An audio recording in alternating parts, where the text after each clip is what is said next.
Salamlar, hamınızı xoş gördük. Deməli, Kia Sorento'dur, 2.5 dizel mühərrikdir. Qalovkanı sökmüşük. Mühərrikdə kuruşlərdən üstü çıxırdı. Həmən də başlayır. Yəni, antifriz gedirdi birbaşa Porsche'nin başına, oradan yanıb çıxırdı. 3-cü silindirdə Porsche'nin başı su ilə dolmuşdu. 3-cü silindirdə də burada görürsünüz, bax, şamın yerindən klapanın düz altına çartı var. Hələ biz onu testə verib yoxlatmamışıq. Verməyəcək də. Çünki bunun qalovkanın yonulan yeri də demək olar ki, axırıncı remontdur. Bunun da yondurası olsaq normadan keçsə. Onun sonra axırıncı remontu yonub. İndi inşallah qalovkanı dəyişəcək. Qalovka dəyişiləcək. Düzdür, maşın ya sözü antifrizdən istifadə eləsə də, əvvəllər antifrizdən istifadə olunmayıb. İçi başı püskündədir. Plus da ki, klapanlar görürsünüz, su nə vəziyyətə qoyub.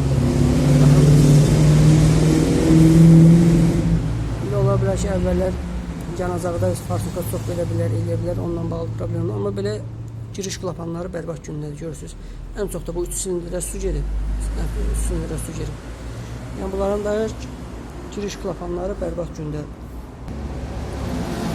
İnşallah bunları qalovkasını dəyişib yığacaq inşallah. Burada da görürsünüz, gilizin vəziyyətinə baxın, görürsünüz.